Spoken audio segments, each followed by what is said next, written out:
నమస్తే, welcome dash tag you. నేను మీ Rajesh. So ఇప్పుడు ఉపరాష్ట్రపతిగా ఉన్నటువంటి ధన్కర్ రాజీనామా తర్వాత ఇప్పుడు కొత్త ఉపరాష్ట్రపతి ఎవరు అవుతారో అనే చర్చలో జాతీయ స్థాయిలో వినిపిస్తోంది. సో ఈ నేపథ్యంలో ఇప్పుడు నరేంద్ర మోదీ వ్యూహాత్మకంగా అడుగులు ముందుకేస్తున్నారు. ఒక కొత్త పేరు తెర మీదకి వస్తుంది. ఎన్డీఏ అభ్యర్థి ఖరారు తర్వాత ఇండియా బ్లాక్ కూడా ఈ మేరకు నిర్ణయం తీసుకునే అవకాశం ఉన్నట్టుగా ఢిల్లీ వర్గాల నుంచి మనకు సమాచారం అందుతుంది. ఇప్పటికే కొత్త ఉపరాష్ట్రపతిగా చాలా మంది పేర్లు ప్రముఖంగా ప్రచారంలోకి వచ్చినప్పటికీ కొంత అనూహ్యంగా మన సౌత్ రాష్ట్రాలకు చెందినటువంటి వ్యక్తికే ఉపరాష్ట్రపతి పదవి ఇవ్వాలని ప్రధాని నరేంద్ర మోదీ నిర్ణయించుకున్నట్లుగా విశ్వసనీయ వర్గాల సమాచారం. అంటే ఇప్పుడు అందులోనూ మరీ ముఖ్యంగా మైనారిటీ వర్గానికి ఈ పదవి దక్కడం ఖచ్చితంగా ఖాయంగా కనిపిస్తోంది అనేది విస్తృతమైనటువంటి ప్రచారం జరుగుతోంది. ఇందుకోసం ఏపీలో కీలక పదవిలో ఉన్నటువంటి వ్యక్తికి ప్రమోషన్ ఇవ్వడం కూడా ఖాయంగానే సమాచారంగా అందుతోంది. మరి ఇప్పుడు ధన్కర్ రాజీనామాతో కొత్త ఉపరాష్ట్రపతి ఎంపిక పైన క్రమేపీ ఒక స్పష్టత వస్తోంది.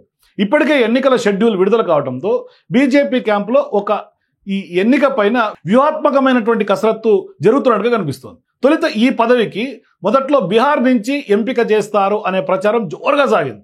పెద్ద ఎత్తున పేర్లు కూడా తెర మీదకి వచ్చినాయి. పలువురు పేర్లు పెద్ద ఎత్తున విస్తృతంగా ప్రచారంలోకి వచ్చినాయి. కానీ మిత్రపక్షంగా ఉన్నటువంటి నితీష్ కుమార్ పార్టీకి ఈ పదవి ఇస్తారనే ఊహాగానాలు ప్రధానంగా వినిపించినాయి. అయితే మారుతున్నటువంటి రాజకీయ సమీకరణల నేపథ్యంలో నరేంద్ర మోదీ టీం అయితే కొత్త వ్యూహం అమలుకు సిద్ధమైనట్టుగా కనిపిస్తుంది. అందులో భాగంగానే ఇప్పుడు సౌత్ రాష్ట్రాలకు చెందినటువంటి నేతలకు ఉపరాష్ట్రపతి పదవి ఇవ్వాలని దాదాపుగా నిర్ణయానికి వచ్చినట్టుగా కనిపిస్తుంది. అందుకనే ఇప్పుడు మైనారిటీ వర్గానికి పదవి ఇవ్వడం ద్వారా ఇండియా బ్లాక్ కూడా కొంత డిఫెన్స్లో నెట్టాలనేది మోదీ యొక్క వ్యూహంగా కనిపిస్తుంది. ఇందుకోసం అనూహ్యంగా ప్రస్తుతం ఆంధ్రప్రదేశ్ గవర్నర్గా ఉన్నటువంటి అబ్దుల్ నజీర్ పేరును తెర మీదకి తీసుకొచ్చింది బీజేపీ. సో ఇప్పుడు ఖచ్చితంగా ఒక కొత్త ప్రయోగంగా కనిపిస్తోంది. మరి కర్ణాటక రాష్ట్రానికి చెందినటువంటి నజీర్ సుదీర్ఘకాలం న్యాయమూర్తిగా పనిచేశారు. సుప్రీంకోర్టులో ఎక్కువ కాలం పనిచేసినటువంటి వ్యక్తిగా నజీర్ ఉన్నారు. ఆయన అయోధ్య తీర్పులో కూడా కీలకమైనటువంటి భాగస్వామిగా కూడా ఉన్నారు నజీర్. సో ఇప్పుడు 2023 ఫిబ్రవరిలో ఆంధ్రప్రదేశ్ గవర్నర్గా నియమితులయ్యారు ఆయన. మరి 2.5 ఏళ్ల గవర్నర్ పదవీ కాలం కూడా పూర్తి చేసిన తర్వాత అబ్దుల్ నజీర్ని ఉపరాష్ట్రపతిగా ఎంపిక చేయడం పైన ఇప్పుడు మోదీ క్యాంప్ కసరత్తు చేస్తున్నట్టుగా స్పష్టంగా కనిపిస్తుంది.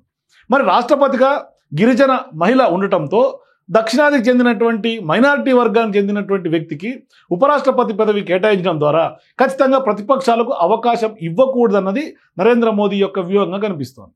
మరి ఇప్పుడు మారుతున్నటువంటి సమీకరణల నేపథ్యంలో బీహార్, తమిళనాడు, పశ్చిమ బెంగాల్ ఈ ఎన్నికల కంటే ముందే మైనారిటీ వర్గానికి వైస్ ప్రెసిడెంట్ పదవి కనుక ఇస్తే ఆ నిర్ణయం ఖచ్చితంగా రాజకీయంగా కలిసి వస్తుంది అనేది ఢిల్లీ నాయకత్వం యొక్క అంచనాగా కనిపిస్తుంది. మరి ఇప్పుడు రాజ్యసభ డిప్యూటీ చైర్మన్గా ప్రస్తుతం ఉన్నటువంటి హరివంశ్ నారాయణ్ సింగ్ ఆయనే కంటిన్యూ అయ్యే అవకాశాలు ఉన్నట్టుగా కూడా కనిపిస్తుంది.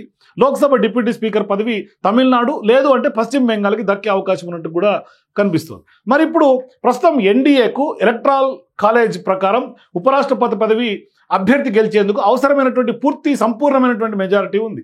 ఇప్పుడు తమ అభ్యర్థి విషయంలో అమలు చేసినటువంటి సమీకరణాలతో పాటుగా ఇండియా కూటమి పోటీకి అవకాశం లేకుండా చేయాలనేది కూడా మోదీ యొక్క స్ట్రాటజీగా కనిపిస్తుంది. అందుకనే ఇప్పుడు అబ్దుల్ నజీర్ పేరు ఖరారు అయితే ఖచ్చితంగా హమీద్ అన్సారీ తర్వాత మైనారిటీ వర్గానికి చెందినటువంటి మరొకరు వైస్ ప్రెసిడెంట్ అయ్యే అవకాశాలు ఉన్నాయి. ఆ దిశగా చరిత్రలో నిలబడిపోతుంది.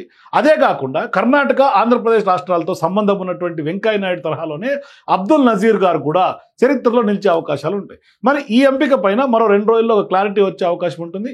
మొత్తం మీద నరేంద్ర మోదీ అతిపెద్ద వ్యూహకర్తగా వేసే ప్రతి రాజకీయ అడుగు కూడా వెనకాల ఒక అతిపెద్ద రీజన్ ఉంటుంది కాబట్టి ఖచ్చితంగా మరి 1-2 రోజుల్లో క్లారిటీ వచ్చే అవకాశం ఉంటుంది.